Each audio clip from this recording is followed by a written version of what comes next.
Holy cow, look what the diversity program dragged in this time. Staff Sergeant Thaddeus Grimm's voice boomed across the gymnasium at Naval Station Norfolk, his 6'4" frame casting a shadow over the small woman adjusting her workout gear in the corner.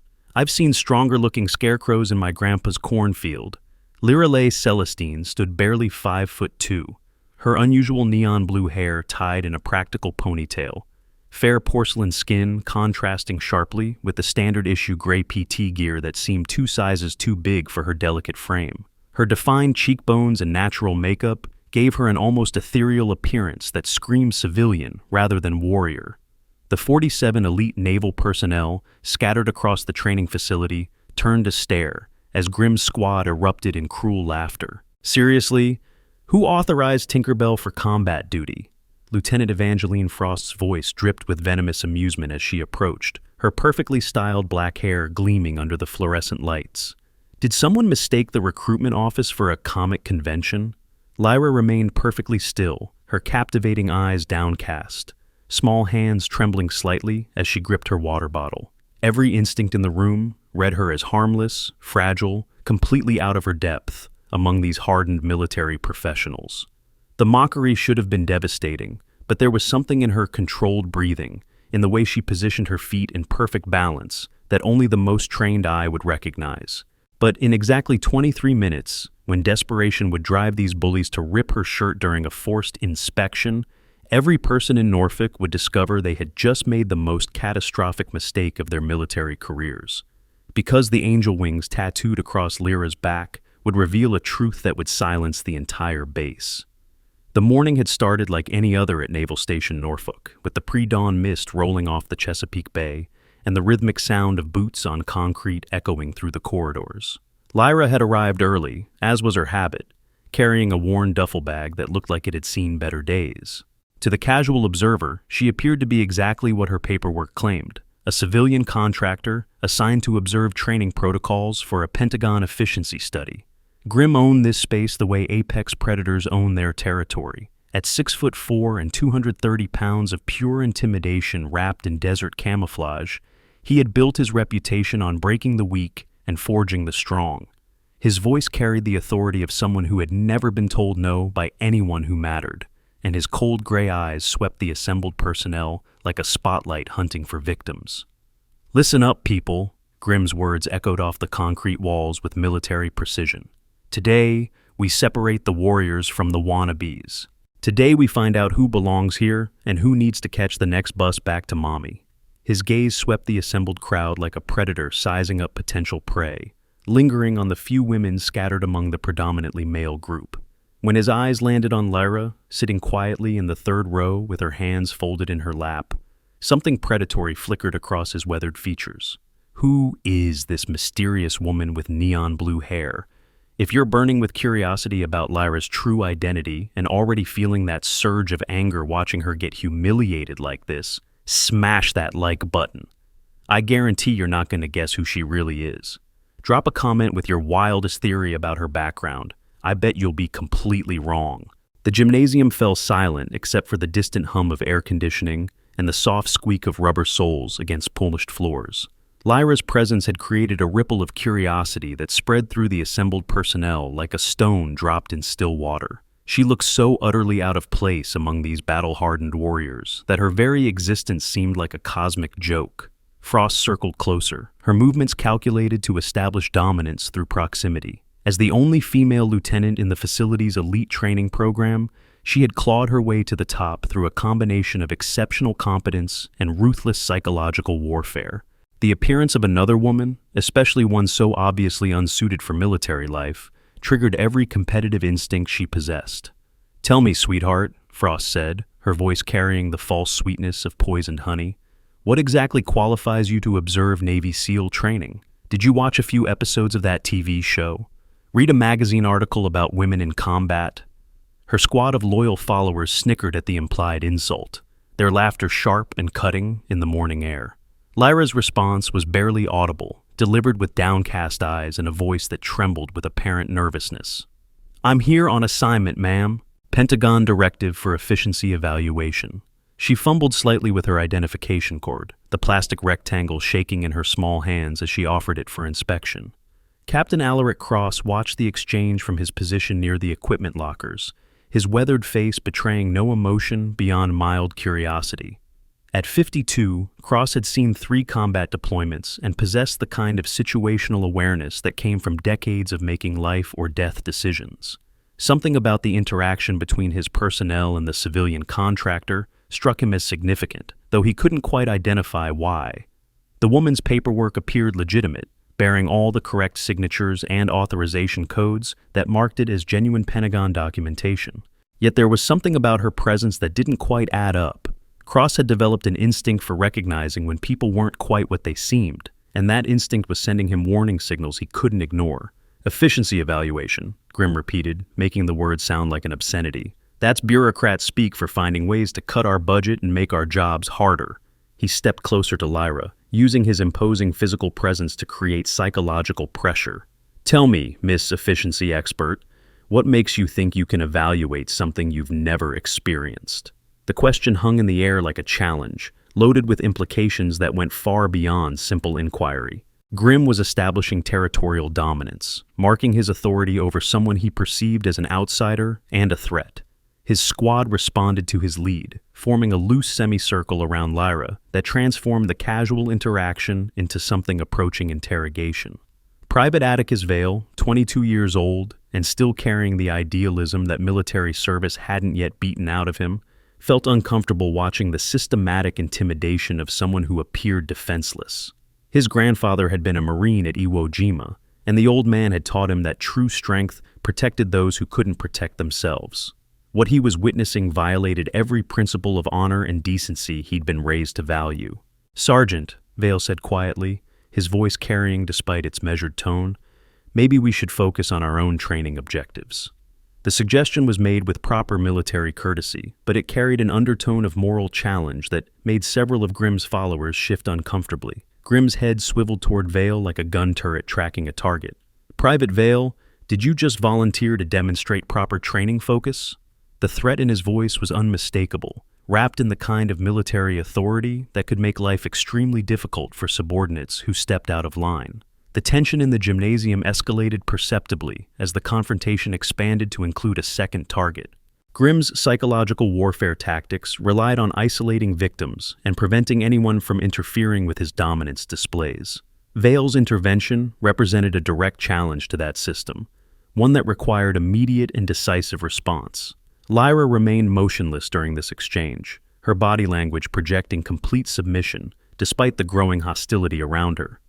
But trained eyes would have noticed subtle details. The way her breathing remained perfectly controlled despite apparent stress, how her feet were positioned in a stable base that could support rapid movement, and the micro-movements of her eyes that suggested constant environmental assessment. Lyra's military-grade smartwatch monitored biometrics and GPS navigation, advanced technology for extreme operational environments requiring peak performance. "Perhaps," Cross interjected, his voice carrying the authority of rank and experience, "we could channel this energy into productive training activities." His intervention was carefully calibrated to diffuse the situation without undermining Grimm's authority or appearing to take sides in the developing conflict. The captain's words carried weight that even Grimm couldn't ignore, though his expression suggested he viewed the interruption as unwelcome interference. Military hierarchy demanded respect for superior officers, but it didn't require enthusiasm for their decisions. Grimm's jaw tightened as he processed the implications of Cross's suggestion. "Outstanding idea, sir," Grimm replied, his tone managing to convey both compliance and subtle resistance. "Miss Efficiency Expert can observe our arm wrestling competition. Nothing teaches you about military strength like watching real warriors test themselves against each other." The suggestion carried multiple layers of meaning, none of them particularly subtle. Arm wrestling represented pure physical dominance, the kind of raw strength competition that would highlight exactly how out of place Lyra appeared among these elite personnel. It was also the sort of activity that could be easily escalated into more serious confrontation if the desired psychological effects weren't achieved. Frost's smile was sharp enough to cut glass as she recognized the tactical brilliance of Grimm's proposal. "What an excellent suggestion. I'm sure our civilian observer would find it educational to see how real military personnel measure their capabilities. Her words were directed at Lyra, but delivered loud enough for the entire assembled group to hear. The personnel scattered throughout the gymnasium began gravitating toward the developing spectacle, drawn by the promise of entertainment and the magnetic pull of potential conflict. Human nature demanded witness to dominance displays, and the setup promised exactly the kind of psychological drama that made for compelling viewing. Grimm positioned himself at one of the portable tables that had been set up for equipment storage, his massive forearms rippling with muscle as he prepared for demonstration. At 230 pounds of carefully maintained military conditioning, he represented the apex of physical intimidation. His cold gray eyes never left Lyra's face as he waited for her response to the implied challenge. "I'm just here to observe," Lyra said softly, her voice carrying the tremor of someone overwhelmed by the aggressive attention focused on her. "I don't think participation would be appropriate given my role here." The response was exactly what Grimm had hoped for, providing him with the opening he needed to escalate the psychological pressure. "Observation requires understanding," he replied, his voice carrying false reasonableness that masked predatory intent. "How can you evaluate our training effectiveness without experiencing it yourself?"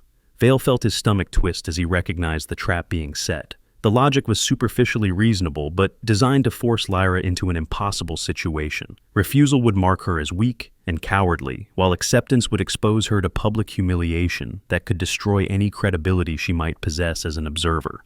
"Sergeant Grimm raises an interesting point," Cross said carefully, his tone suggesting thoughtful consideration rather than automatic agreement. "However, civilian safety protocols might prohibit direct participation in physical competitions." The captain's words provided Lyra with a potential escape route while maintaining the appearance of neutral arbitration.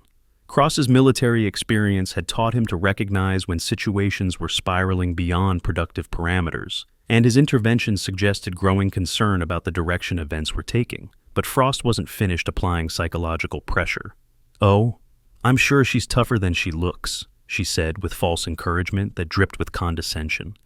"After all, the Pentagon must have sent her here for a reason. Surely they wouldn't assign someone completely unsuited for military environments." The statement was perfectly calibrated to exploit Lyra's apparent insecurities while maintaining plausible deniability about hostile intent. Frost's experience with psychological manipulation had taught her to disguise attacks as support, making resistance appear ungrateful and paranoid. Lyra looked around the circle of faces surrounding her, each one displaying varying degrees of expectation, amusement, or concern.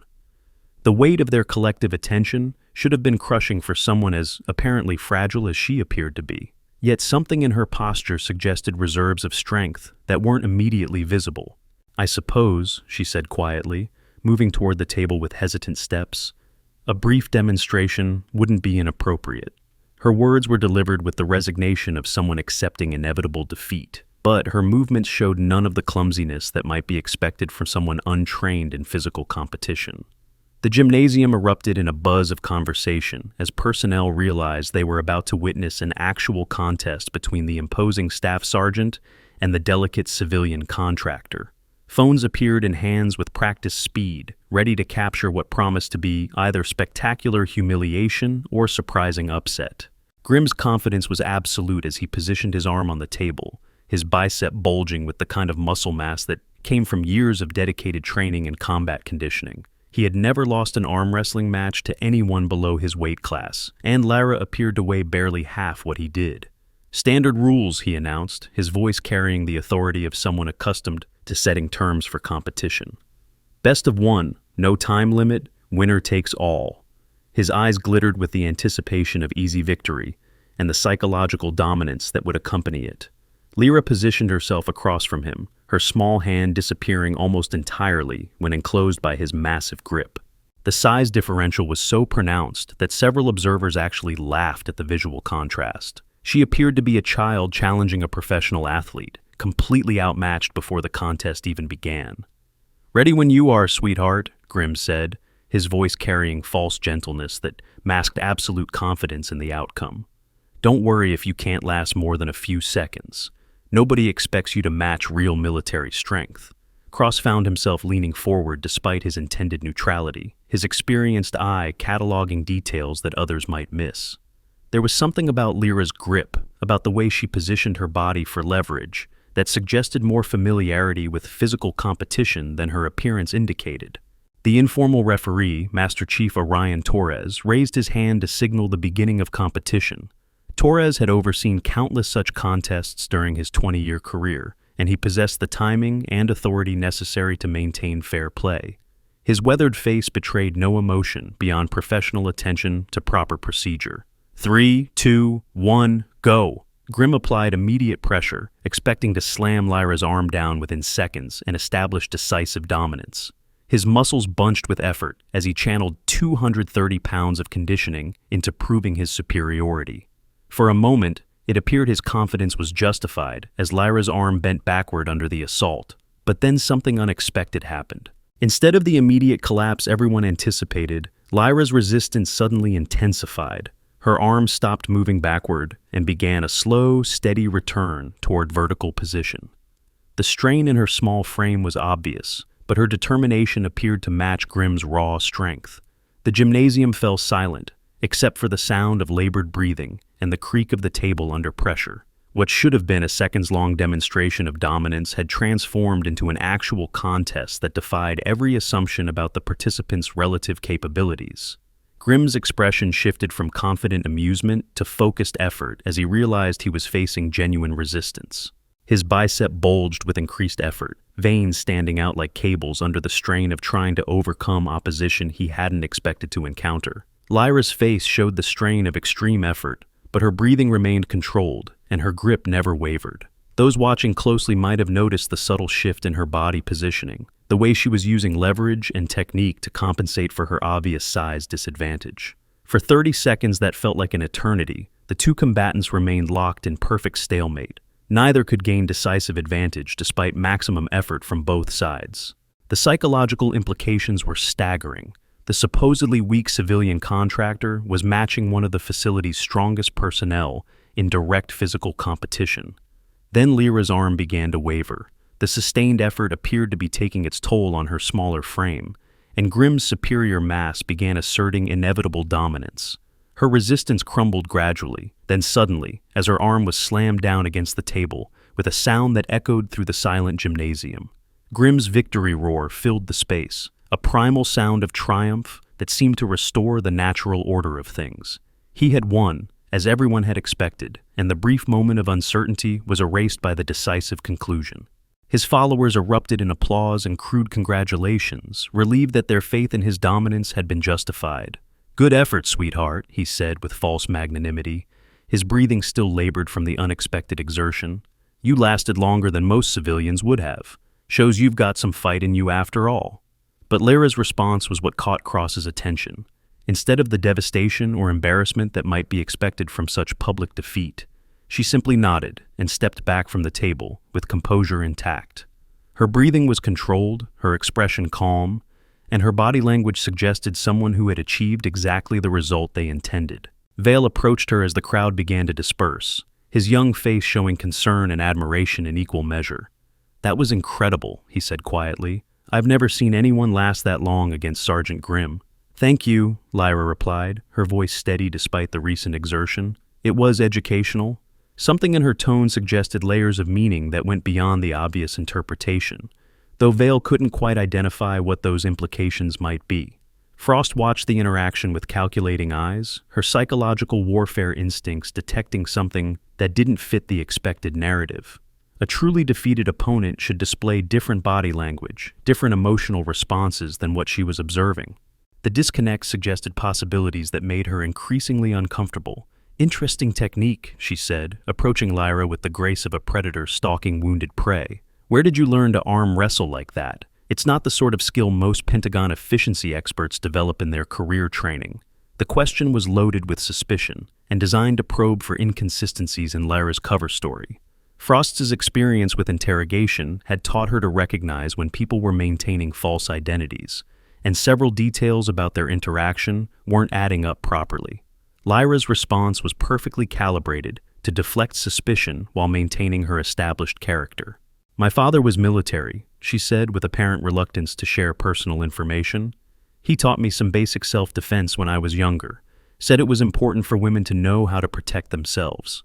The explanation was plausible and emotionally resonant, exactly the sort of background detail that would explain unexpected competence without raising further questions. It also carried enough personal vulnerability to discourage additional probing from anyone with basic social sensitivity. But Cross wasn't entirely satisfied with the explanation. His military experience had exposed him to enough cover stories to recognize when important details were being carefully managed. The woman's performance during the arm wrestling match suggested training and conditioning that went far beyond basic self-defense instruction. Your father, he said conversationally, his tone suggesting casual interest rather than formal interrogation. What branch of service? It was a reasonable question that any military professional might ask, but it also represented a potential trap for someone maintaining false identity. Military personnel developed specific knowledge, vocabulary, and cultural references that were difficult to fake convincingly for extended periods. Marines, Lyra replied without hesitation. 20-year career, retired as a master sergeant, served 3 tours in Afghanistan before they transferred him to training command. Her answer was delivered with the kind of specific detail that suggested genuine familiarity with military structure and terminology. The response satisfied Cross's immediate curiosity while providing enough verifiable detail to discourage further investigation. Marine Corps records were extensive and well documented, making false claims about family military service particularly risky for anyone attempting identity deception. Vale found himself increasingly impressed by Lyra's composure under what amounted to systematic interrogation. Most civilians would be flustered or defensive when subjected to such scrutiny, especially after the public stress of physical competition. Her ability to maintain calm professionalism suggested either exceptional training or natural gifts that were rarely encountered. The training session continued with standard physical conditioning exercises, but the dynamic had shifted subtly following the arm wrestling demonstration. Lyra was no longer dismissed as completely irrelevant, though she remained an object of curiosity and suspicion for different reasons. Grimm maintained his dominance through increasingly elaborate displays of strength and skill, but something had changed in his demeanor. The easy confidence of absolute superiority had been replaced by a more guarded awareness that his supposed victim might possess unexpected capabilities. Frost intensified her psychological pressure through a series of seemingly casual questions and observations designed to probe for weaknesses in Lyra's cover story. Her interrogation techniques had been honed through years of military intelligence training, and she applied them with surgical precision. Cross continued his careful observation from a distance, his experienced eye cataloging details that others might miss. The woman's movements during routine activities showed patterns that suggested familiarity with military environments.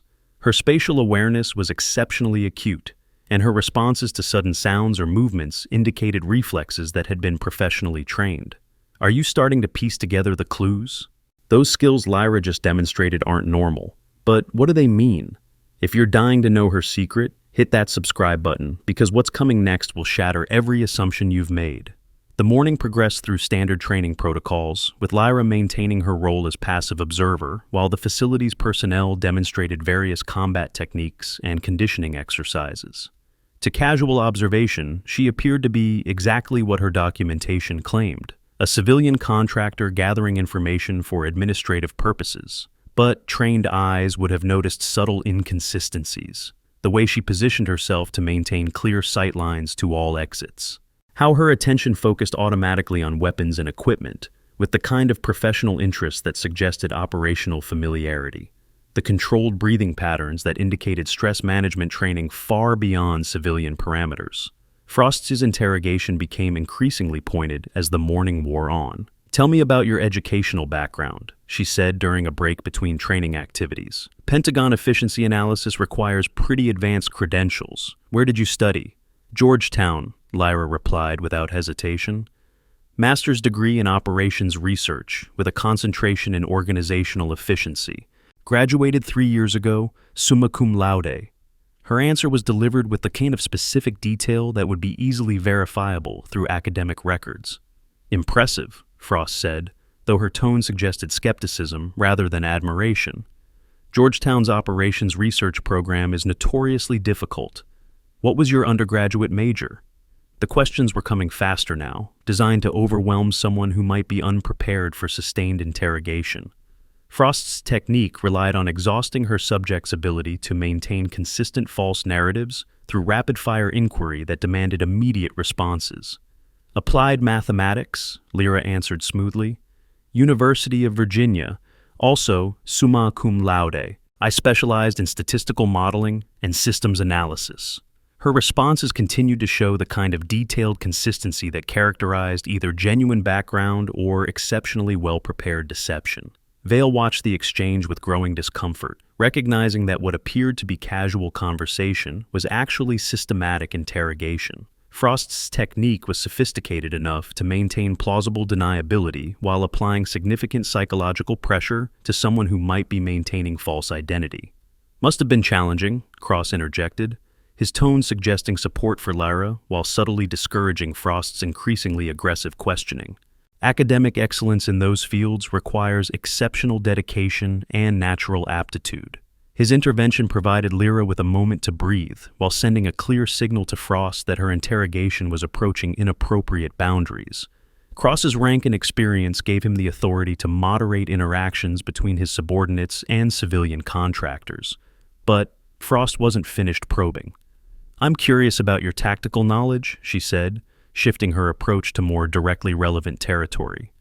"Observing military training requires understanding what you're seeing. What's your familiarity with small unit tactics?" The question was loaded with implications about Lyra's qualifications to fulfill her stated mission. It also represented an area where false knowledge could be easily exposed through follow-up questions from experienced military professionals. "Basic understanding only," Lyra replied with apparent humility. "My role is organizational efficiency rather than tactical evaluation. I focus on resource allocation, training schedules, personnel utilization, administrative factors rather than operational details." Her response was perfectly calibrated to acknowledge limitations while maintaining credibility for her stated purpose. It also deflected attention from areas where her knowledge might exceed what civilian contractors would normally possess. Grimm had been listening to the exchange with growing irritation, his psychological need for dominance frustrated by Lyra's continued composure under pressure. The arm wrestling match had denied him the decisive victory he needed to establish complete authority, and subsequent events had failed to provide additional opportunities for demonstrating superiority. "Administrative efficiency," he said, making the word sound like an insult. "That's bureaucrat talk for making warriors fill out more paperwork while cutting their equipment budgets." His voice carried the contempt that career military personnel often felt for civilian oversight of their activities. "I understand your concerns," Lyra replied diplomatically. "My goal is to identify ways to improve training effectiveness while maintaining resource efficiency. That should benefit both personnel and mission objectives." The response was professionally appropriate, but did nothing to address Grimm's underlying hostility towards civilian interference in military affairs. His frustration continued building as he searched for ways to reassert psychological dominance over someone who refused to be properly intimidated. The training session moved into weapons safety instruction, with Master Chief Torres demonstrating proper handling procedures for various small arms systems. The lesson was routine for experienced personnel, but required for anyone who might encounter weapons in military environments. Torres was explaining trigger discipline when an unexpected development occurred. One of the training weapons was incorrectly assembled, with the safety mechanism improperly engaged in a way that could create dangerous malfunction. The error was subtle enough that most personnel wouldn't notice it, but potentially serious enough to cause injury during handling. "Chief," Lyra said quietly, her voice carrying just enough authority to get Torres' attention, "the receiver pin on that M16 appears to be improperly seated." Torres looked at the weapon she had indicated, his experienced eye immediately identifying the problem she had spotted. The receiver pin was indeed incorrectly positioned, creating exactly the sort of safety hazard that required immediate correction. His expression showed surprise that a civilian contractor had identified something that his own personnel had missed. "Outstanding observation," he said, quickly securing the weapon and correcting the assembly error. "Sharp eyes. That could have caused a serious problem during handling exercises." The incident might have passed without significant comment, except for the implications of what had just occurred. Lyra had demonstrated knowledge of weapon systems that went far beyond what most civilian contractors would possess. Her ability to identify subtle mechanical problems suggested familiarity that came from extensive training and experience. Grimm's expression darkened as he processed the implications of what he had witnessed. "That's pretty specialized knowledge for an efficiency expert," he said, his voice carrying new suspicion. "Most civilians wouldn't know enough about weapons assembly to spot that kind of problem." "My father's training was quite thorough," Lyra replied, maintaining her established cover story, while deflecting attention from the depth of her demonstrated knowledge. "He believed in understanding how things work before you try to improve them." But Cross wasn't satisfied with the explanation. Military weapons knowledge at that level required hands-on training that went far beyond casual instruction from family members. The woman had spotted a problem that could have escaped the notice of experienced military personnel, suggesting expertise that didn't fit her stated background. Grimm managed investment portfolios through specialized military financial platforms, offering comprehensive insurance packages for high-risk careers. The weapons safety demonstration continued, but the dynamic had shifted again following Lyra's unexpected display of technical competence. Personnel who had previously dismissed her as irrelevant began paying closer attention to her reactions and observations.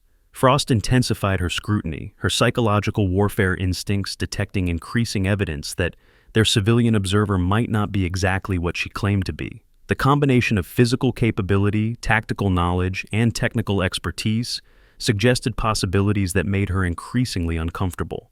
"Your father must have been an exceptional instructor," she said, her tone carrying false admiration that masked growing suspicion. "That level of weapons knowledge usually requires formal training at advanced military schools." Lyra's response was carefully measured to acknowledge the compliment while avoiding additional detail that might expose inconsistencies. "He took his responsibilities seriously," she said simply. "Military families learn to appreciate the importance of proper safety procedures." Vale found himself increasingly fascinated by the complex dynamics developing around Lyra's presence.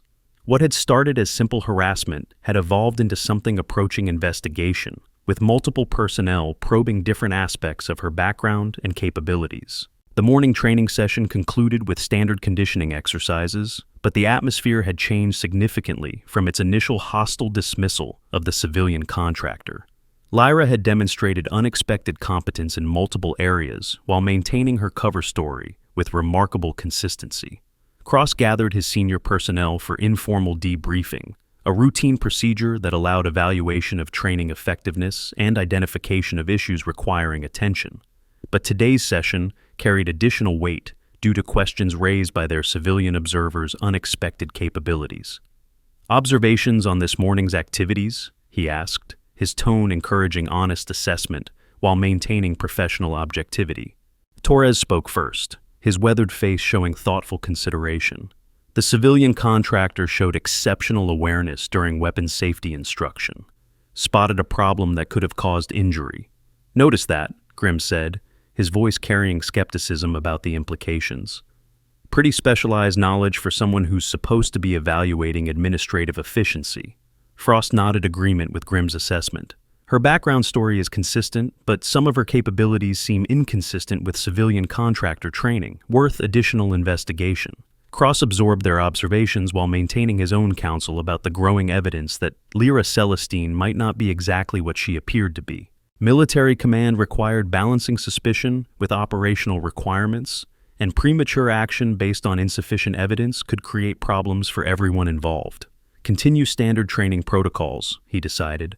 "Maintain professional courtesy with our observer, while documenting any additional inconsistencies that might require official attention." The decision reflected standard military approach to potentially sensitive situations. Gather more information before taking action that might prove unnecessary or counterproductive. Cross's experience had taught him that hasty decisions based on incomplete intelligence often created more problems than they solved.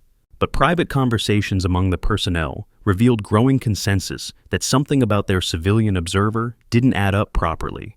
Her combination of knowledge, skills, and composure under pressure suggested training and experience that civilian contractors rarely possessed. Vale found himself hoping that whatever secrets Lyra might be hiding were benign rather than threatening. His admiration for her grace under pressure had evolved into genuine respect for someone who faced systematic harassment without losing dignity or professional composure. The afternoon session began with tactical movement exercises designed to evaluate personnel coordination and communication skills. The activities required teams of varying sizes to navigate obstacle courses while maintaining unit cohesion and achieving specific objectives. Lyra positioned herself where she could observe multiple team activities simultaneously, her apparent focus on administrative efficiency masking the tactical assessment that experienced personnel would recognize as professional evaluation of combat capabilities. Frost had volunteered to lead one of the demonstration teams, seeing an opportunity to showcase her own capabilities while gathering additional intelligence about their observers' reactions and assessment criteria. Her team consisted of 5 experienced personnel, each with specialized skills that contributed to overall unit effectiveness. The exercise began with standard movement patterns, but quickly evolved into more complex scenarios that required rapid adaptation to changing tactical situations. Frost's leadership was competent and confident, demonstrating exactly the sort of professional expertise that had earned her current position. But Lyra's attention seemed focused on details that most administrative observers would miss. Her eyes tracked movement patterns, communication protocols, and decision-making processes with the kind of analytical intensity that suggested operational rather than bureaucratic interest. "Impressive coordination," she commented to Cross, who had positioned himself nearby to answer questions about procedures and objectives. "Lieutenant Frost shows excellent tactical instincts and communication skills." The observation was professionally appropriate and accurately reflected what they were witnessing. But Cross noted that Lyra's assessment focused on tactical effectiveness rather than administrative efficiency, suggesting either broader knowledge than her mission required or exceptional analytical capabilities. Grimm's team was scheduled for the next demonstration, and he approached the exercise with determination to showcase capabilities that would overshadow any previous displays of competence. His psychological need for dominance demanded clear proof of his superiority over anyone who might challenge his authority. "Watch and learn, sweetheart," he said to Lyra as his team prepared for their run. "This is what real warriors look like when they're properly motivated." His team's performance was indeed impressive, demonstrating the kind of coordinated excellence that comes from extensive training and natural talent. Grimm's leadership was aggressive and effective, driving his personnel to achievement levels that exceeded standard expectations. But Lyra's reaction was what captured Cross's attention. Instead of the admiration or intimidation that Grimm clearly expected, she watched with the detached professional assessment of someone evaluating performance against standards that remained private and unexpressed. "Excellent tactical execution," she said when the exercise concluded. "Outstanding individual skills and team coordination." Her praise was accurate and appropriate, but delivered with the emotional distance of professional evaluation rather than impressed observation. The response frustrated Grimm's psychological objectives while providing no opening for additional harassment or intimidation. Lyra had acknowledged his competence without providing the personal validation that his ego required, leaving him searching for alternative approaches to establishing dominance. The afternoon progressed through increasingly complex training scenarios, each designed to test different aspects of military capability and readiness. Lyra maintained her observer role with consistent professionalism, asking appropriate questions while avoiding areas that might expose knowledge beyond her stated qualifications. But trained observers were noting accumulating evidence that her background might include more military familiarity than civilian contractors typically possessed. Her questions focused on operationally relevant details, her observations reflected tactical rather than administrative priorities, and her composure under continued scrutiny suggested experience with hostile environments. Cross found himself increasingly curious about the woman's true background and objectives. Her documentation appeared legitimate, but several aspects of her behavior suggested possibilities that standard security clearance investigations might not have revealed. "The tension is killing you, isn't it? You know something huge is about to drop. If you're on the edge of your seat waiting for that reveal, ring that notification bell because the next few minutes will leave you absolutely speechless."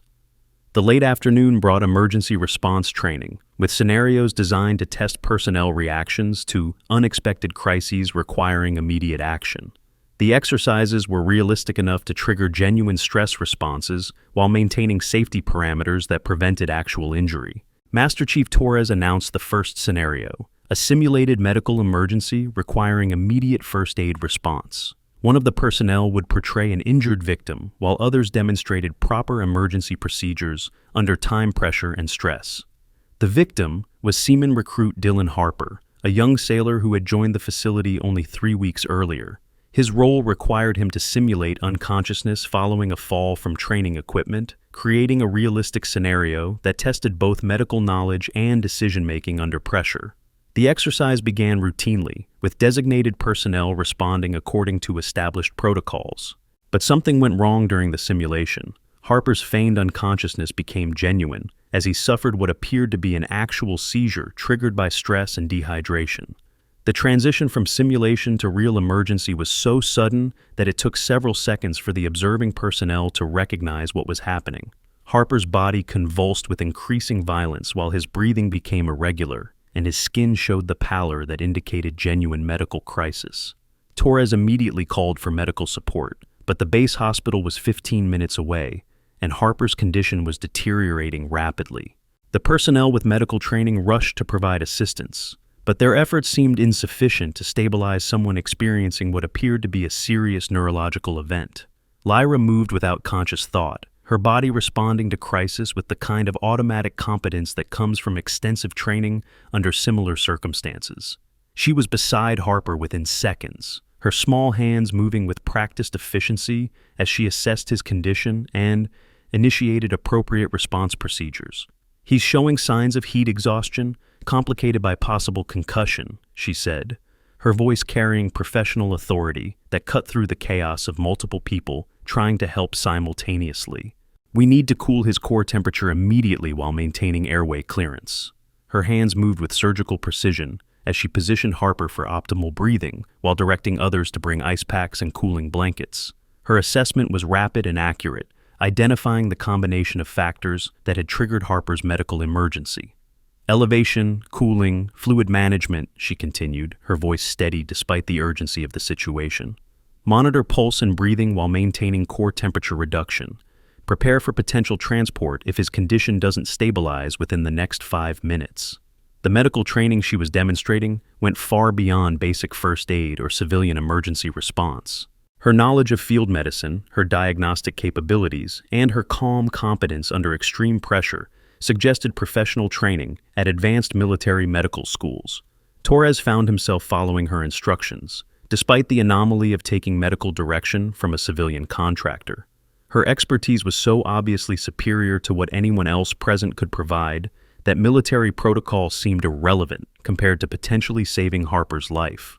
Cross watched the emergency response with growing amazement and deeper suspicion about Lyra's true background. The woman was demonstrating combat medical skills that required years of specialized training and operational experience.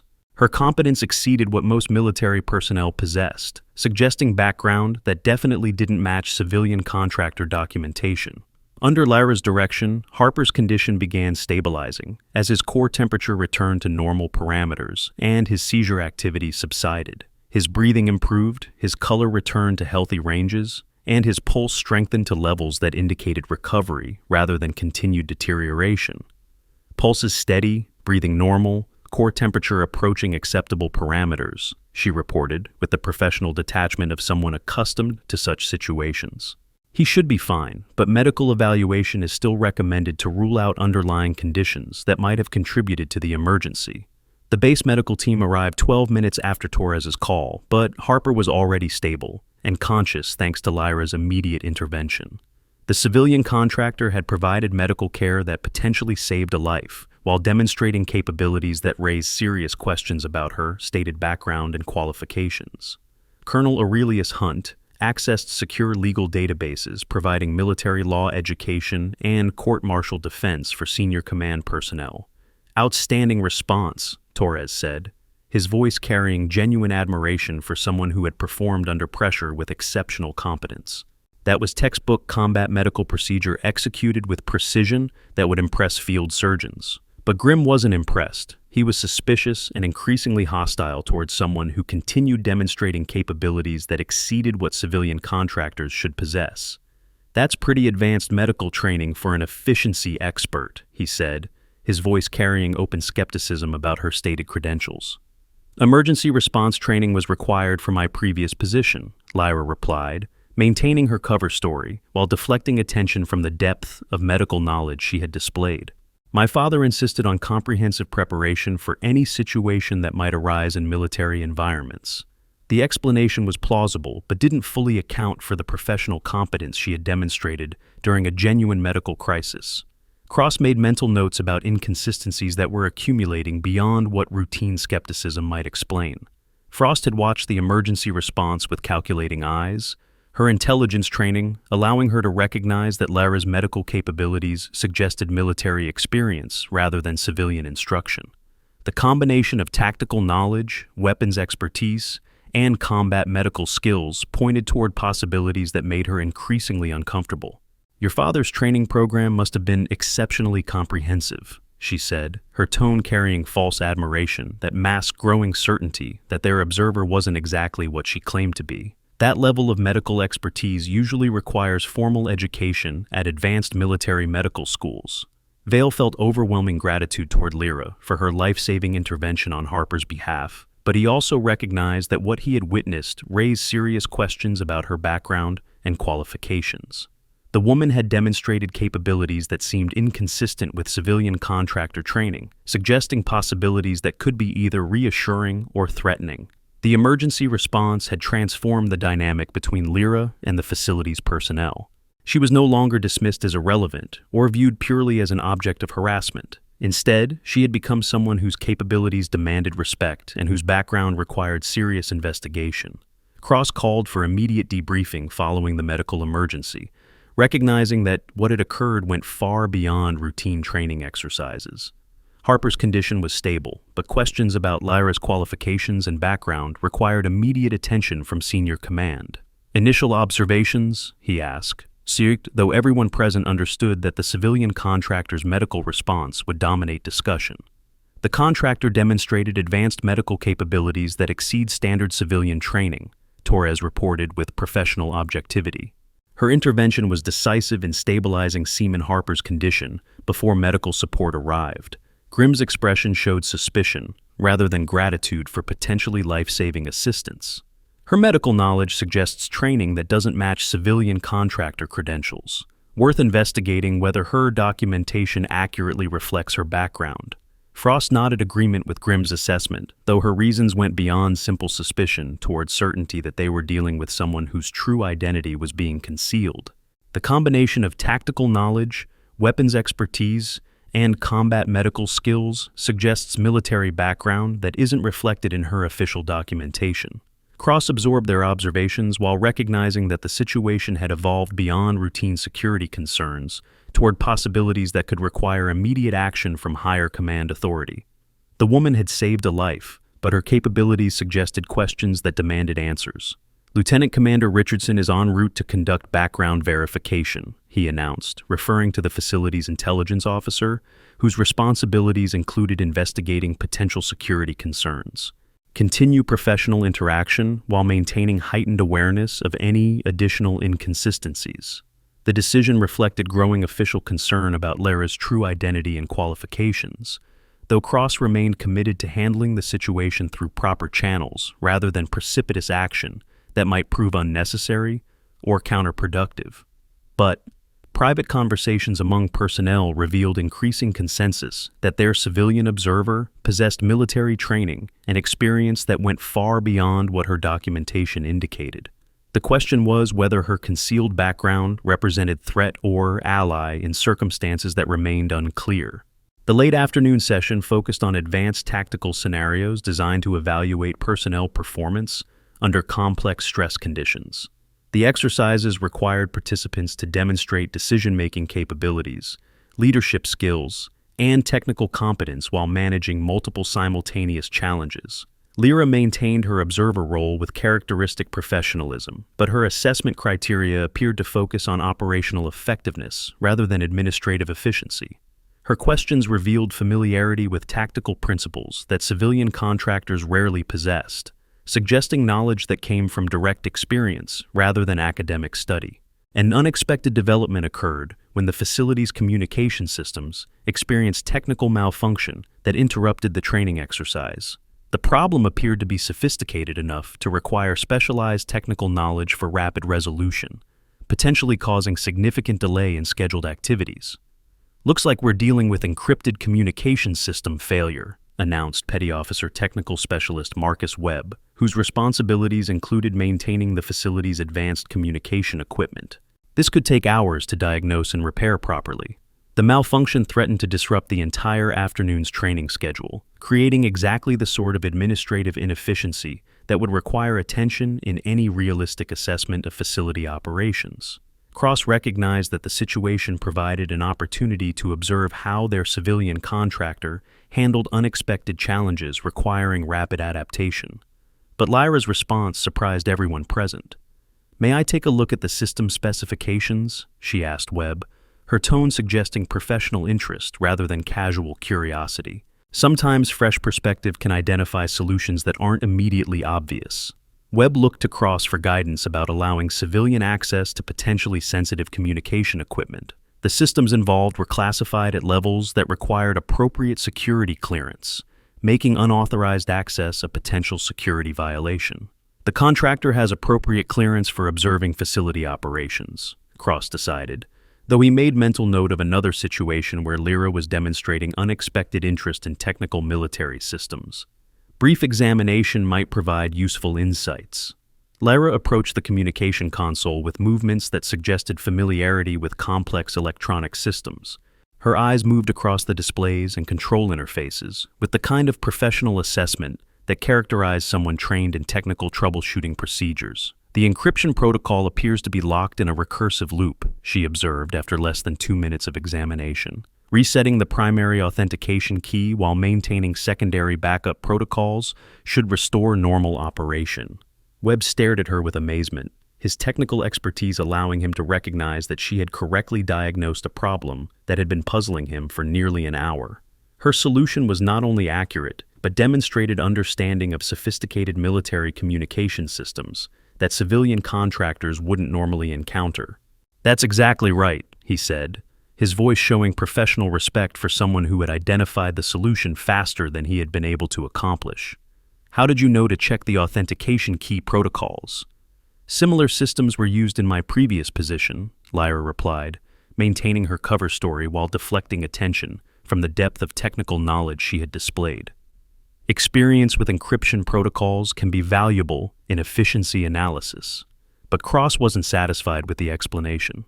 Technical knowledge at that level required specialized training and hands-on experience that went far beyond what civilian efficiency experts would possess.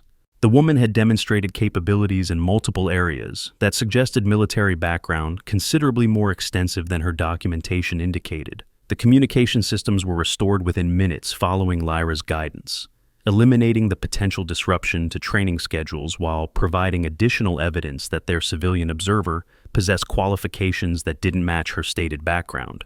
Grimm's hostility continued building as he recognized that Lyra was systematically demonstrating competence that exceeded what civilian contractors should possess. His psychological need for dominance was being frustrated by someone who refused to be properly intimidated while displaying capabilities that challenged his assumptions about civilian inferiority. "Technical expertise, medical training, weapons knowledge," he said, his voice carrying open suspicion about the accumulating evidence. "That's quite a skill set for someone who's supposed to be evaluating administrative efficiency." Frost had reached similar conclusions through her own analytical process, recognizing that the combination of capabilities Lyra had demonstrated pointed toward military background that was being deliberately concealed. Her intelligence training had taught her to recognize when people were maintaining false identities, and all evidence suggested that their civilian observer was exactly that type of operation. "I think," she said carefully, choosing her words to avoid direct accusation while expressing serious concern, that we should request comprehensive background verification before allowing continued access to sensitive training activities. The suggestion carried weight that even Cross couldn't ignore, despite his preference for handling potentially sensitive situations through proper channels rather than precipitous action. The accumulating evidence suggested possibilities that could require immediate attention from higher command authority. Vale found himself torn between admiration for Lyra's demonstrated competence and growing concern about implications that he couldn't fully understand. The woman had saved Harper's life and helped restore communication systems, but questions about her true background were creating tension that threatened to overshadow her positive contributions.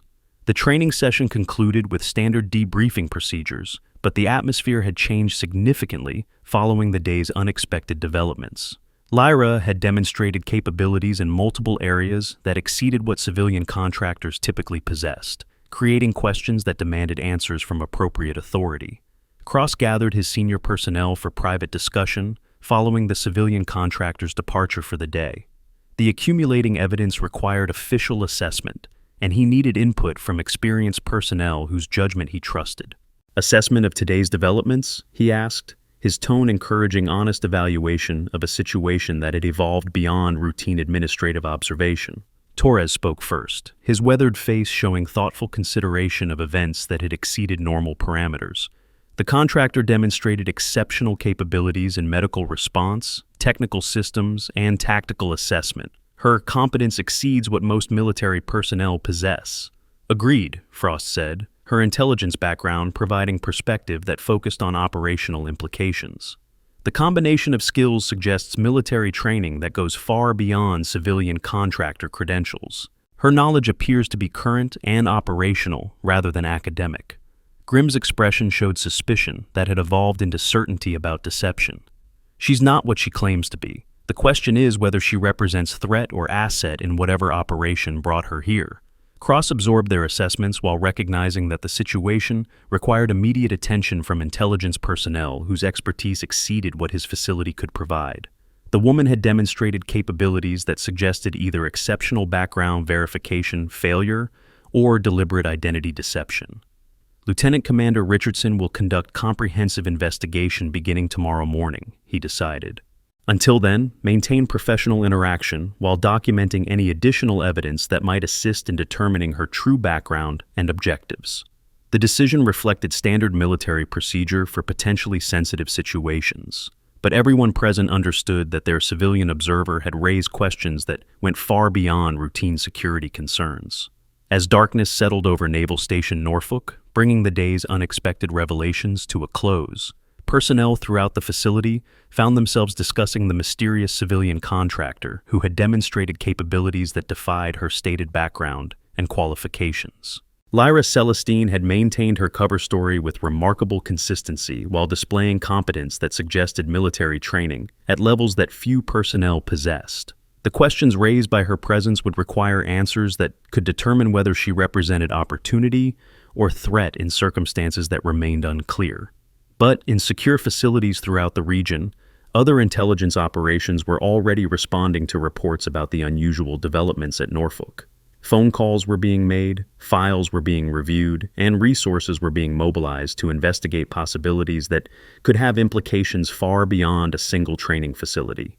The game was changing, and Lyra's careful maintenance of false identity was about to face challenges that would test every aspect of her operational training. Tomorrow would bring scrutiny that could expose secrets she had spent months protecting, forcing decisions that would determine the success or failure of missions whose objectives remained hidden from everyone around her. But tonight, as she prepared for another day of maintaining her carefully constructed facade, Lyra allowed herself a moment of satisfaction with progress that had exceeded her most optimistic expectations. The personnel at Norfolk had revealed exactly the information she had been sent to gather, providing intelligence that would reshape operations throughout the entire regional command structure.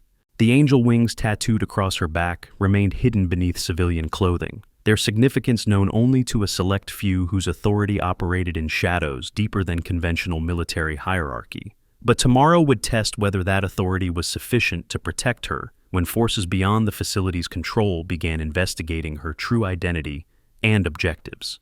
The stakes were about to escalate far beyond anything the personnel at Norfolk could imagine, and Lyra Celestine would need every skill she possessed to survive what was coming next, while completing a mission that could determine the future of American military security in an increasingly dangerous world. The evening air hung thick with tension as Cross assembled his senior staff in the secure briefing room, away from prying eyes and recording devices. The events of the day had escalated beyond routine skepticism into territory that demanded immediate action. Lieutenant Commander Richardson had arrived 30 minutes early, her intelligence credentials giving her authority that superseded normal facility protocols. "Status report on the civilian contractor," Richardson said without preamble, her sharp eyes scanning the assembled personnel. At 45, she had built her career on identifying threats that others missed, and the preliminary reports from Norfolk had triggered every alarm in her operational manual. Cross spoke first, his weathered face showing the strain of commanding a facility where nothing was quite what it seemed. "Lyra Celestine has demonstrated capabilities that exceed her documented qualifications. Medical expertise, technical knowledge, tactical awareness, all beyond civilian contractor parameters." "Specifics," Richardson demanded, pulling up classified databases on her encrypted tablet. The screen flickered with information that few people possessed clearance to view, records that existed in shadows deeper than conventional military intelligence. Torres provided operational details with the precision that 20 years of service had ingrained. Combat medical response that saved Seaman Harper's life. Technical troubleshooting that resolved communication system failure within minutes. Weapons knowledge that identified safety violations our own personnel missed. Richardson's expression darkened as she cross-referenced the reported capabilities with classified personnel records that painted a picture no one in the room was prepared for. Her clearance level provided access to information that existed beyond normal military hierarchy, operations that didn't officially exist but shaped global security in ways that conventional warfare couldn't achieve. "Gentlemen," she said quietly, "Vros," her voice carrying weight that made everyone present lean forward, "you need to understand what you're dealing with. Lyra Celestine isn't just any civilian contractor." Grimm's massive frame tensed with anticipation, his psychological need for validation finally about to be satisfied. He had known something was wrong with their observer, had sensed deception beneath her carefully constructed facade. "I knew she was lying about her background." "She wasn't lying," Richardson replied, her words hitting the room like a physical blow. "Her documentation is completely accurate. She holds advanced degrees from Georgetown in Virginia, has appropriate security clearance for Pentagon efficiency analysis, and possesses legitimate authority to observe your training protocols." The silence that followed was profound, filled with the weight of implications that no one fully understood. If Lyra's credentials were genuine, then her demonstrated capabilities suggested possibilities that defied conventional explanation. "Then how do you explain the medical training?" Frost asked, her intelligence background providing context for questions that others couldn't articulate. "The technical expertise, the tactical knowledge that exceeds what civilian contractors should possess." Richardson's smile was sharp enough to cut diamond as she accessed classified files that revealed truths hidden behind layers of official secrecy. Because efficiency analysis isn't her only qualification. According to records that require presidential-level clearance to access, Ms. Celestine also holds advanced certifications in combat medicine, electronic warfare, and tactical operations. The revelation recontextualized everything they thought that they understood about their civilian observer, transforming her from mysterious outsider into someone whose qualifications exceeded most military professionals. But Richardson's briefing was far from complete. Her father wasn't just any Marine, she continued, reading from files that existed beyond normal personnel records. Master Sergeant William Celestine served with Force Reconnaissance, specialized in training elite operators for classified missions. His daughter received instruction that most Special Forces personnel never encounter. Cross felt his understanding of the situation shifting beneath his feet like quicksand, recognizing that they had been evaluating someone whose background included training that exceeded their own collective experience. "What exactly is she qualified to assess?" "Everything," Richardson replied simply. "Combat effectiveness, tactical readiness, security protocols, personnel psychological profiles, equipment reliability, operational security. There isn't an aspect of military operations that she lacks authority to evaluate." The implications were staggering, suggesting that what they had interpreted as suspicious inconsistencies were actually evidence of exceptional qualifications that transcended normal civilian contractor parameters. Lirelei wasn't hiding incompetence. She was concealing expertise that few people possessed. But Grimm wasn't satisfied with explanations that challenged his fundamental assumptions about civilian inferiority. His psychological makeup required clear hierarchies, where military personnel possessed inherent superiority over anyone who hadn't served in combat roles. "Advanced certifications don't mean combat experience," he said, his voice carrying the contempt that career warriors often felt toward theoretical knowledge. "Real military effectiveness comes from field operations, not classroom instruction." Richardson's expression suggested that Grimm had just demonstrated exactly the sort of thinking that made her job necessary. Her access to classified records revealed information that would reshape his understanding of what civilian contractors could achieve when properly qualified and motivated. "You're absolutely right," she said, her tone carrying false agreement that masked devastating contradiction. "Classroom instruction is insufficient for real military effectiveness, which is why Ms. Celestine's qualifications include field experience with classified operations that I'm not authorized to discuss." The statement hung in the air like smoke from a discharged weapon, heavy with implications that no one fully understood but everyone recognized as significant. Richardson's clearance level provided access to information that existed beyond conventional military hierarchy, operations that shaped global security without appearing in official records. Cross found himself re-examining every interaction with Lirelei through the lens of someone whose background included capabilities that few military professionals possessed. Her observations, her questions, her assessment criteria, all of it suggested expertise that transcended administrative efficiency toward operational evaluation. "What specific operations?" Torres asked, his experience with classified missions providing context for understanding that Richardson's briefing contained information that could reshape their perception of everything they had witnessed. "That information is classified beyond your clearance level," Richardson replied, though her expression suggested that the operations in question involved exactly the sort of high-stakes missions that created legends within special operations communities. "What I can tell you is that your facility has been under assessment by someone whose qualifications exceed most general officers." The revelation transformed their civilian observer from mysterious outsider into someone whose authority operated at levels that made their skepticism seem not just inappropriate, but potentially dangerous to their own careers. Lirelei wasn't someone they should be investigating. She was someone who was investigating them. Frost felt her intelligence training provide context for understanding that they had been evaluated by someone whose capabilities exceeded her own considerable expertise. The psychological warfare techniques she had employed against their observer now seemed like amateur hour compared to whatever operational experience had shaped Lirelei's responses. "Assessment criteria?" she asked, recognizing that their interaction with such highly qualified personnel would be documented and analyzed at levels that could impact everyone's career trajectory.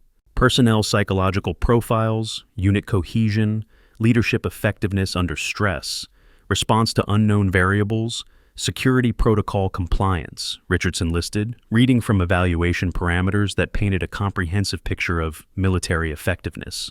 Standard assessment for facilities that might receive classified mission assignments.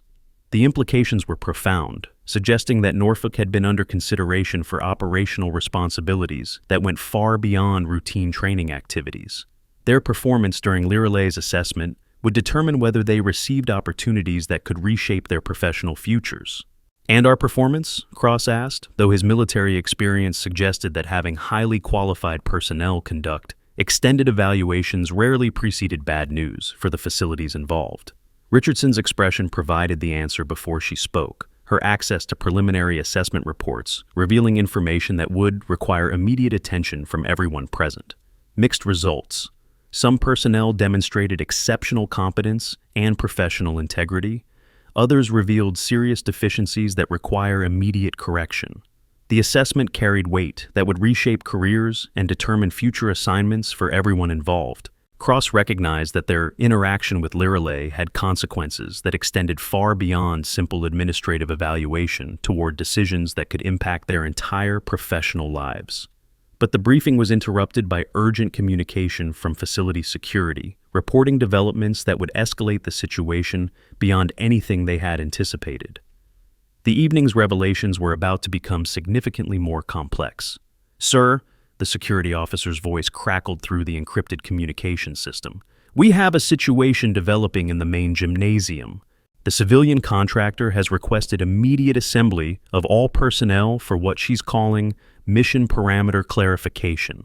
Richardson's expression shifted from professional concern to something approaching alarm as she recognized that Liralay's request suggested developments that could expose classified operations to personnel who lacked appropriate clearance. The situation was escalating beyond containment parameters. "All personnel means everyone who interacted with her during assessment activities," she said, accessing emergency protocols that existed for situations where classified operations threatened to exceed security boundaries. This could be either final evaluation phase or emergency extraction procedure. Cross felt responsibility for facility security, warring with curiosity about what final revelations might be coming.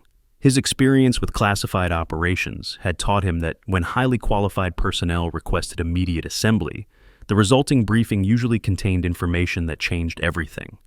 "Orders?" he asked, recognizing that Richardson's authority superseded his own facility command in situations involving personnel whose clearance levels exceeded normal military hierarchy. "Comply with her request," Richardson decided, though her expression suggested serious concern about implications that she couldn't fully predict. "But maintain security protocols and be prepared for immediate lockdown if necessary." The decision reflected standard procedure for managing situations where classified operations intersected with routine military activities, though everyone present understood that nothing about this situation qualified as routine or predictable.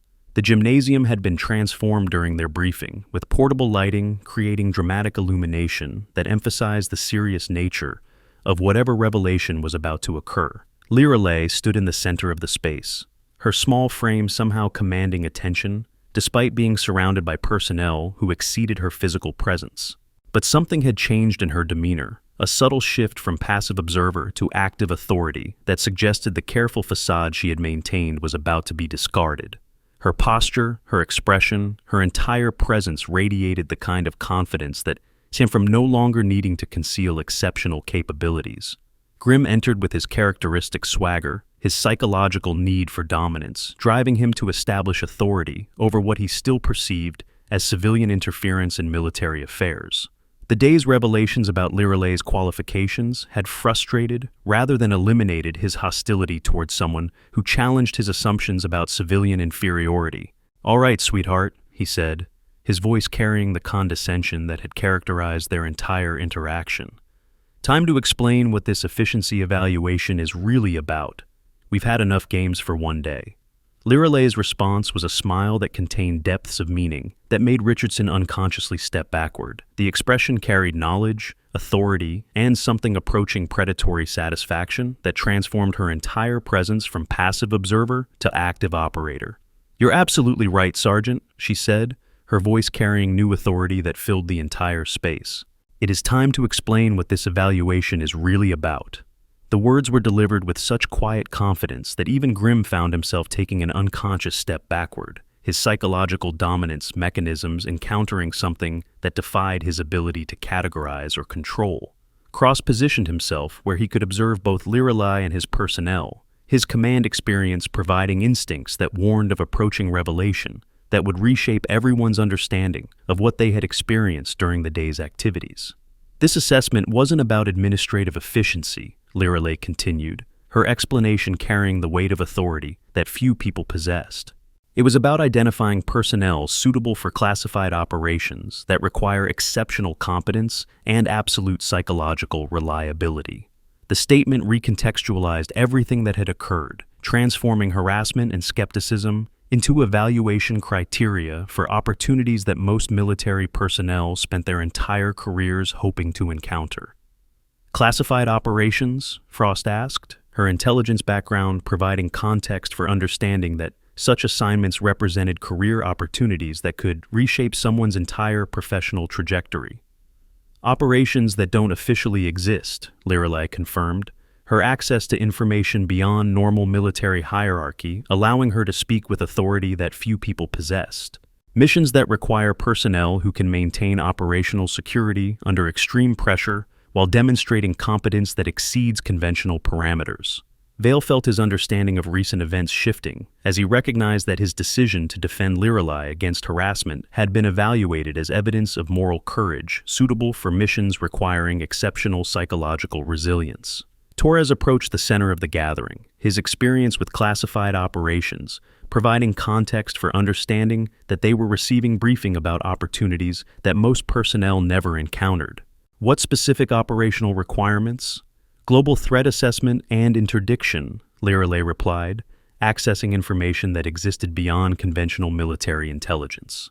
Threats that require response capabilities that traditional military structure cannot provide. But Grimm wasn't satisfied with explanations that challenged his fundamental assumptions about civilian authority and military hierarchy. His psychological makeup demanded clear confirmation of his superiority over anyone who hadn't proven themselves through conventional military advancement.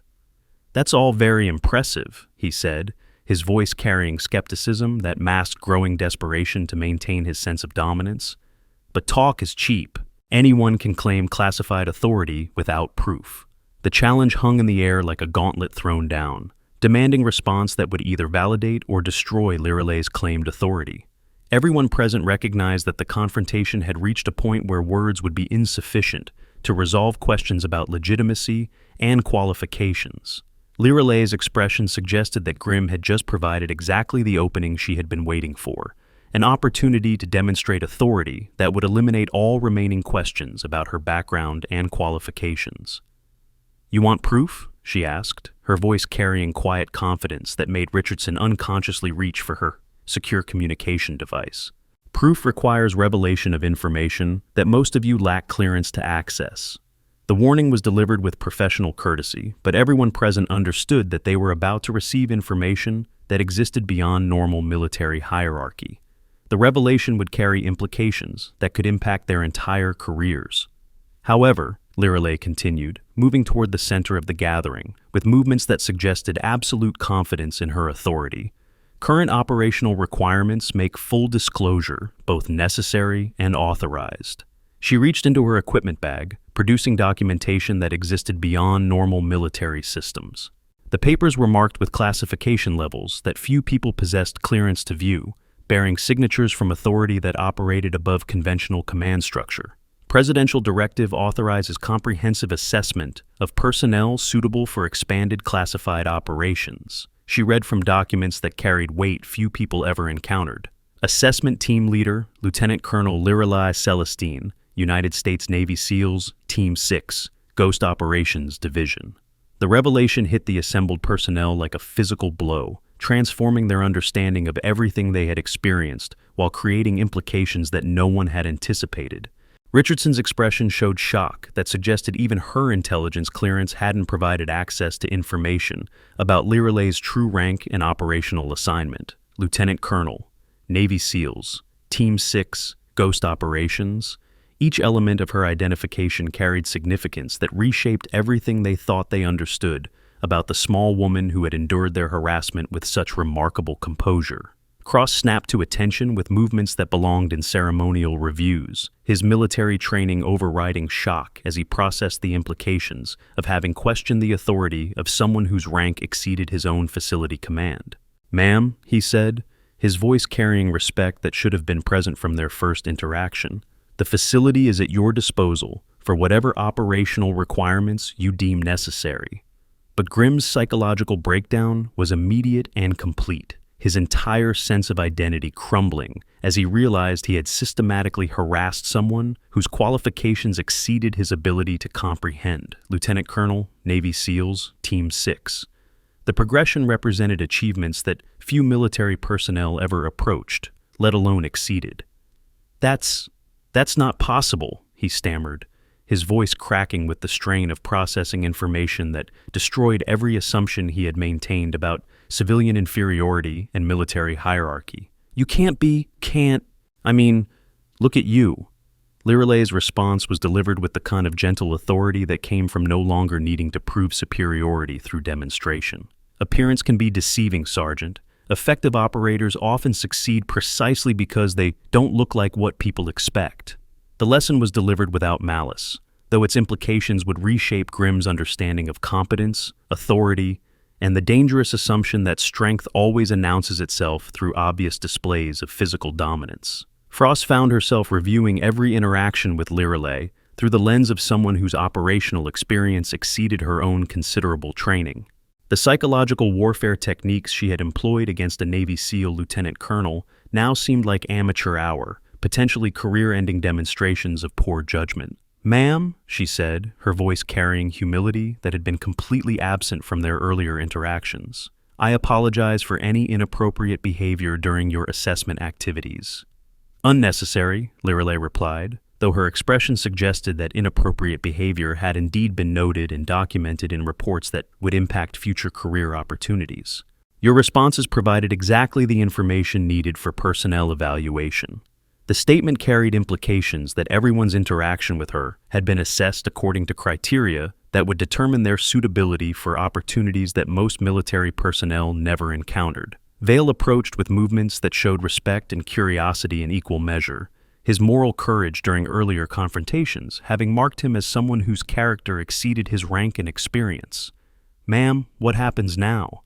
"Now," Liralay said, accessing encrypted communication devices that connected her to authority that operated beyond conventional military hierarchy, "we implement operational assignments based on assessment results." Did that revelation just blow your mind? If Lyra's true identity sent chills down your spine, show some love with that thumbs up. But wait, there's still more to this story that will leave you questioning everything you think you know about hidden warriors. She activated secure communication protocols that existed beyond normal military systems, her authority providing access to resources that most people never encountered. The encrypted devices connected her to operations that shaped global security while remaining invisible to conventional oversight. "Phoenix Control, this is Ghost Angel," she spoke into the secure communicator, using call signs that existed in classified systems beyond normal military hierarchy. "Norfolk assessment complete. Personnel classification ready for implementation." The response was immediate, carrying authority that operated at presidential levels. "Ghost Angel, Phoenix Control. Implementation authorized, full operational authority granted for immediate deployment."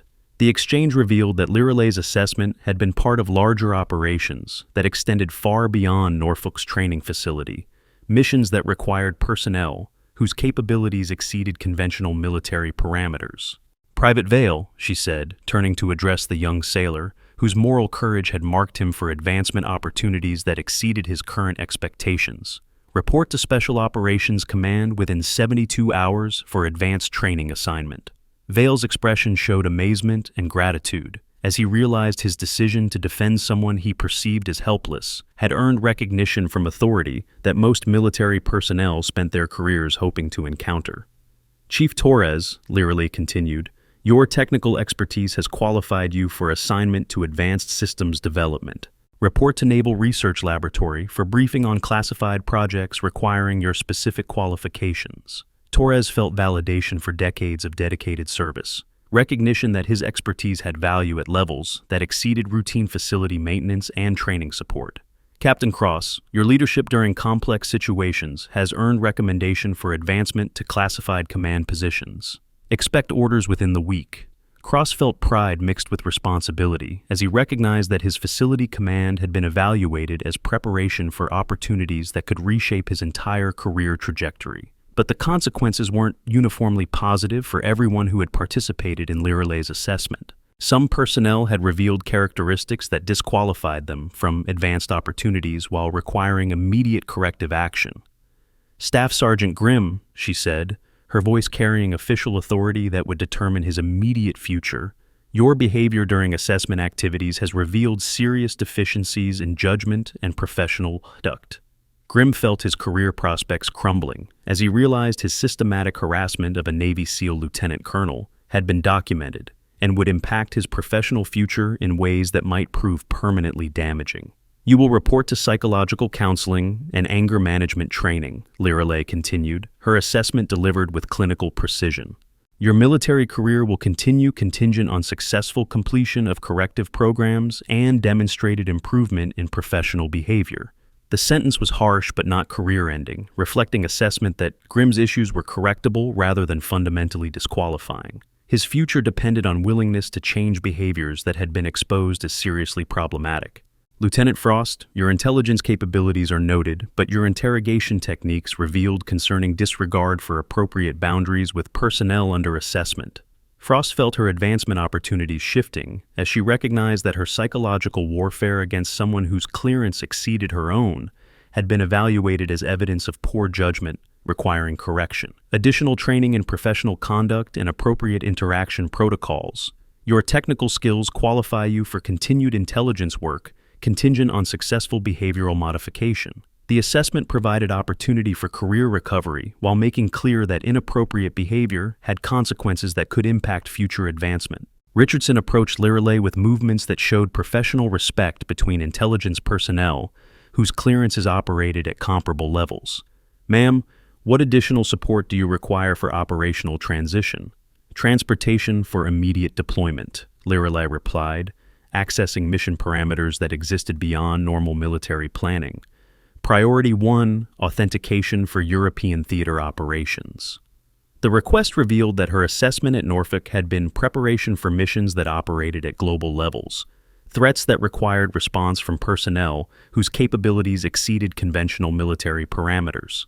Richardson activated emergency protocols that existed for situations requiring immediate deployment of classified assets to operational theaters where conventional forces couldn't provide adequate response. Transportation arranged. European Command has been notified to expect Ghost Operations personnel. The conversation revealed operations that existed beyond normal military hierarchy, missions that shaped global security while remaining invisible to conventional oversight. Lirelay's assessment had identified personnel suitable for assignments that most military professionals never encountered. But the evening's revelations weren't complete. Emergency communication from secure networks revealed developments that would escalate the situation beyond anything anyone had anticipated. Global threats required immediate response from personnel whose capabilities had been validated through exactly the sort of assessment that Norfolk had just completed. Ghost Angel, priority alert, the encrypted communicator announced with urgency that made everyone present recognize they were receiving information about genuine operational crisis. 3 Ghost Operations personnel missing in Eastern European theater. Hostile forces have identified and targeted classified assets. Lirelay's expression shifted to operational focus as she processed information about threats to personnel whose capabilities and missions remained classified beyond most clearance levels. The missing operators represented critical assets whose loss could impact global security operations. Extraction requirements? She asked, accessing tactical databases that provided real-time intelligence about hostile activities that most people never encountered. Immediate deployment of replacement assets with full operational authority, presidential oversight, unlimited resources. This is now our highest priority mission. The response came with authority that operated at levels beyond conventional military hierarchy. The communication revealed that operations Lirelay had been preparing for at Norfolk were immediately relevant to crisis situations that required exactly the sort of personnel assessment she had just completed. Personnel deployment roster, she asked, recognizing that newly assessed capabilities would determine who received assignment to missions that could prove career-defining or career-ending, depending on operational success. Your assessment determines immediate deployment assignments, full tactical autonomy granted. The authority provided Lirelay with unprecedented operational control over personnel whose capabilities she had evaluated according to criteria that most military professionals never encountered. Cross found himself hoping that his facility's performance during assessment had qualified his personnel for inclusion in operations that represented the apex of military service. Ma'am, Norfolk personnel available for immediate deployment if our assessment results warrant consideration. Private Vale, Chief Torres, your assessment qualifies you for immediate operational assignment, Lirelay decided, her evaluation based on demonstrated competence that exceeded conventional parameters. Report for advanced briefing and equipment issue. The assignments represented opportunities that most military personnel spent entire careers hoping to encounter. Recognition that their performance during unexpected assessment had qualified them for missions that operated beyond normal military hierarchy. Captain Cross, Facility Command requires your continued presence, but your qualification for advanced opportunities has been noted for future assignment consideration. The assessment provided recognition while maintaining operational requirements that demanded his continued leadership of personnel who had demonstrated capabilities warranting development for future classified assignments. Vale and Torres approached with movements that showed excitement and apprehension in equal measure, recognizing that their lives were about to change in ways that exceeded their ability to predict or control. "Ma'am?" Vale asked, his voice showing curiosity about opportunities that represented everything he had hoped military service might provide. "What specific operational requirements?" "Classified beyond your current clearance level," Liverly replied, accessing briefing materials that existed beyond normal military systems. "Your training will provide necessary information as operational security permits." The response was standard procedure for personnel transitioning to classified assignments that required gradual clearance elevation rather than immediate access to information that could prove overwhelming or dangerous. Torres felt excitement building as he recognized that his technical expertise had qualified him for assignment to operations that represented the cutting edge of military capability and global security response. "Timeline for deployment?" he asked, his practical experience providing context for understanding that such assignments required immediate transition from routine facility operations to classified missions that operated beyond normal military hierarchy. "Transportation departs Norfolk in 4 hours, Lirelay announced, her access to operational resources providing capabilities that exceeded normal military planning timelines. Full equipment and briefing en route to European theater operations." The timeline was aggressive but reflected operational requirements that demanded immediate response to threats against classified personnel whose capabilities were critical to global security operations. Richardson approached with secure communication devices that connected her to intelligence networks operating beyond conventional military hierarchy. "Ma'am, additional support available if operational requirements exceed current resource allocation." "Appreciate the offer," Lirelai replied, though her expression suggested that Ghost operations possessed resources that exceeded what conventional intelligence could provide. "Current assets adequate for mission parameters." The response revealed operational capabilities that existed beyond normal military hierarchy, resources that most personnel never encountered, but which provided response options for threats that conventional forces couldn't address. As departure preparations began, personnel throughout the facility found themselves processing revelations that would reshape their understanding of military service, personal capability, and the dangerous assumption that strength always announces itself through obvious displays of dominance. Grimm sat alone in the facility's counseling office, his psychological framework shattered by the realization that he had systematically harassed someone whose qualifications exceeded his ability to comprehend. The experience would require fundamental reconstruction of his understanding about competence, authority, and the false confidence that comes from assuming superiority over people whose capabilities remain hidden.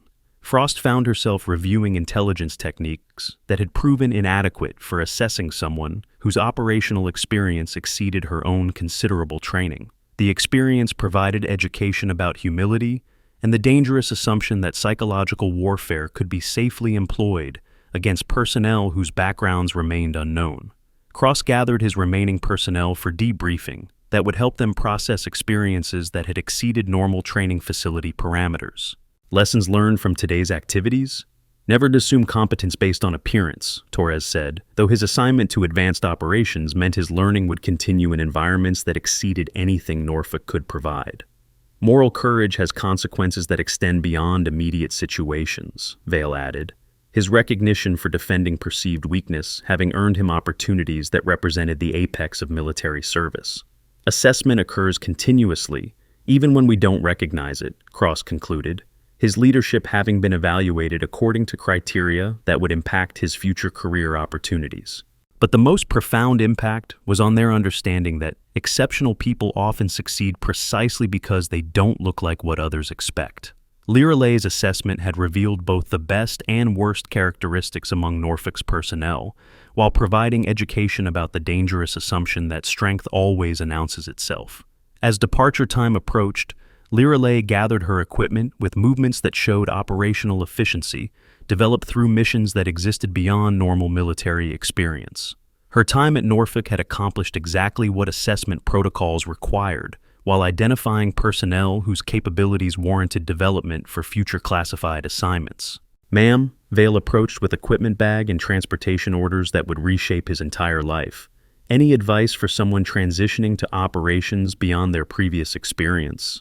Trust your training, maintain your principles, and remember that the most dangerous missions are often undertaken by people nobody expects to survive them," Leiralay replied, her wisdom earned through operations that had tested every aspect of her capabilities. The advice was delivered with authority that came from someone who had survived missions that most people couldn't imagine, let alone successfully complete. Torres joined them with technical equipment that suggested his new assignment involved capabilities that exceeded conventional military systems. "Ma'am, what should we expect from operations that don't officially exist?" "Expect everything you've trained for, and several things you haven't," she said with a smile that contained depths of experience that few people ever acquired. "The most important preparation is psychological rather than technical." The guidance reflected understanding that classified operations tested character as much as competence, requiring personnel who could maintain effectiveness under pressures that exceeded normal military parameters. As the transportation arrived for immediate deployment to European theater operations, Leiralay paused to deliver final assessment to personnel whose performance would determine Norfolk's future assignment opportunities. "This facility has demonstrated capabilities that warrant consideration for expanded classified mission support," she announced, her evaluation carrying authority that could reshape the entire facility's operational future. Performance during unexpected assessment suggests readiness for responsibilities that exceed current assignment parameters. Cross felt pride in leadership that had successfully guided his facility through evaluation that exceeded normal assessment criteria while identifying personnel whose capabilities warranted advancement to opportunities that represented the apex of military service. The transportation was unmarked aircraft that existed beyond normal military systems, its capabilities suggesting operational requirements that exceeded conventional deployment parameters. As Leiralay prepared to board with Vale and Torres, she delivered final guidance that would reshape their understanding of service, sacrifice, and the hidden warfare that shaped global security. "Remember that the most important battles are often fought by people whose names never appear in history books," she said, her words carrying weight that came from personal experience with missions that shaped world events while remaining invisible to public recognition. "The angel wings aren't just decorative," she added, referring to tattoos that remained hidden beneath her civilian clothing. "They represent the promise that some people will always stand between the innocent and those who would harm them, regardless of recognition or reward." As the aircraft departed Norfolk for missions that would test every aspect of their training and character, the personnel left behind found themselves changed by experiences that had exceeded their expectations, while providing education about capability, authority, and the dangerous assumption that strength always announces itself. Cross stood on the observation deck, watching the aircraft disappear into darkness, carrying personnel whose capabilities had been validated for assignment to operations that existed beyond normal military hierarchy. The facility had been evaluated and found worthy of supporting missions that most people never encountered. Richardson completed her assessment reports with documentation that would impact career trajectories throughout the regional command structure. Norfolk's performance during unexpected evaluation had revealed both exceptional capabilities and serious deficiencies that required immediate attention.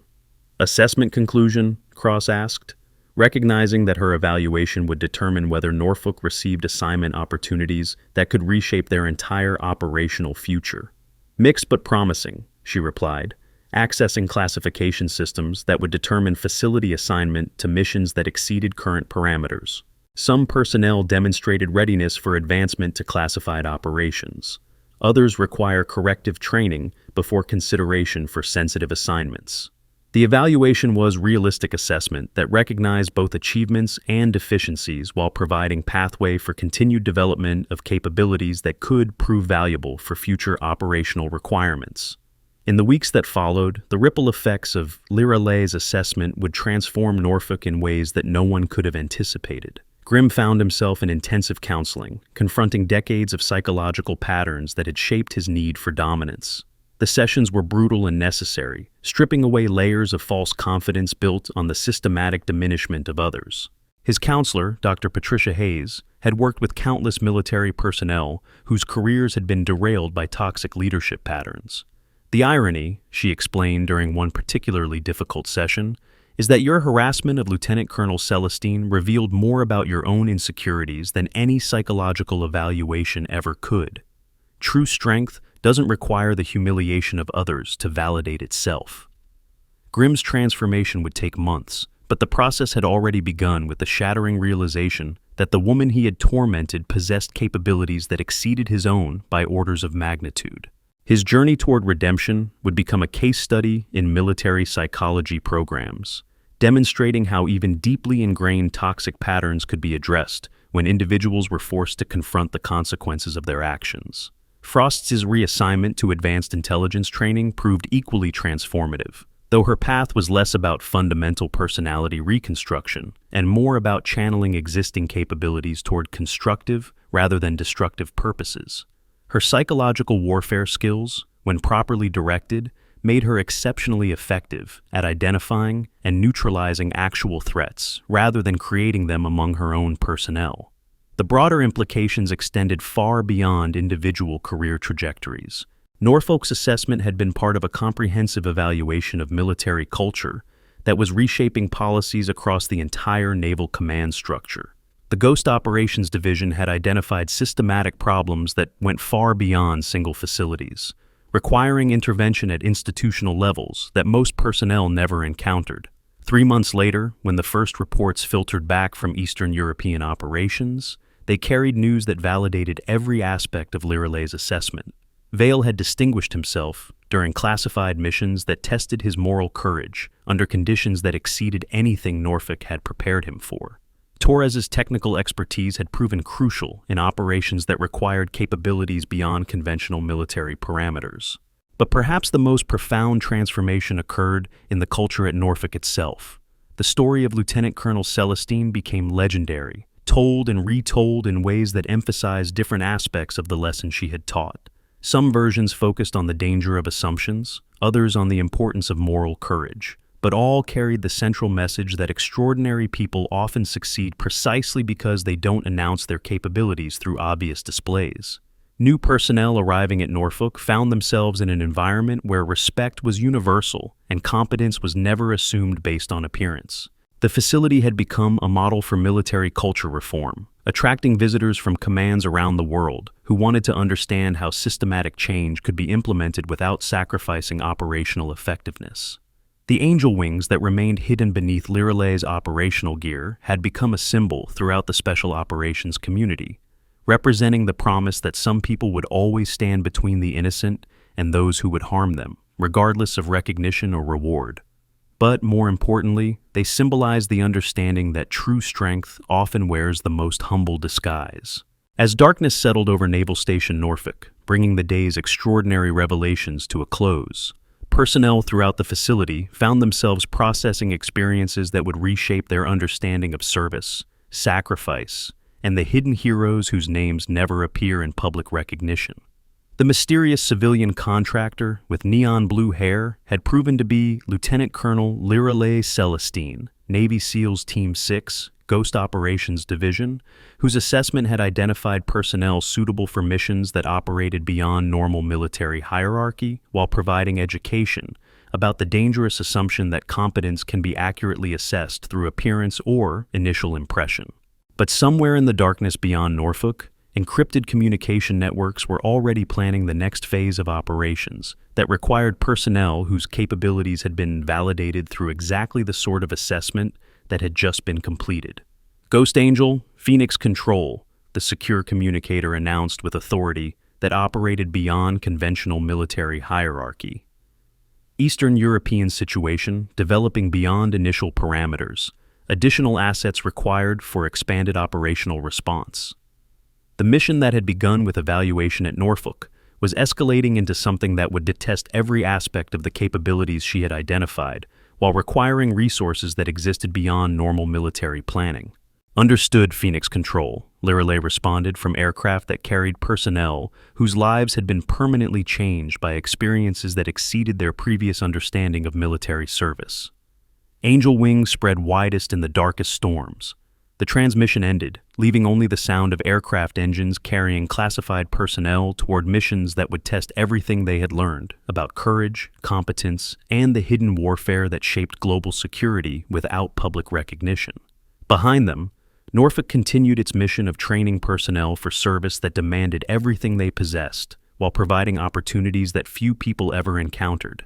The facility had been assessed and found worthy of supporting operations that existed beyond normal military hierarchy, creating possibilities that would reshape their entire future.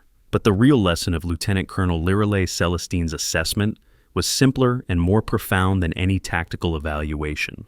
That extraordinary people often succeed precisely because they don't look like what others expect, and that the most dangerous assumption anyone can make is that strength always announces itself through obvious displays of dominance.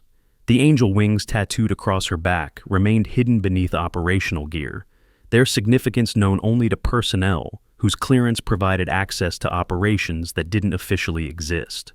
But their meaning was clear to anyone who understood that some people will always stand between the innocent and those who would harm them, regardless of recognition or reward. As the aircraft disappeared into darkness, carrying personnel toward missions that would detest everything they possessed, the story of the Navy SEAL who endured harassment while maintaining her cover became legend, a reminder that true strength often wears the most humble disguise, and that the people we dismiss as insignificant might just be the most significant of all. The game had ended at Norfolk, but somewhere in Eastern Europe, another operation was beginning that would require everything the newly deployed personnel had learned about courage under pressure, competence beyond appearance, and the hidden warfare that keeps the world safe while remaining invisible to those it protects. Angel wings spread widest in the darkest storms, and the storm was just beginning.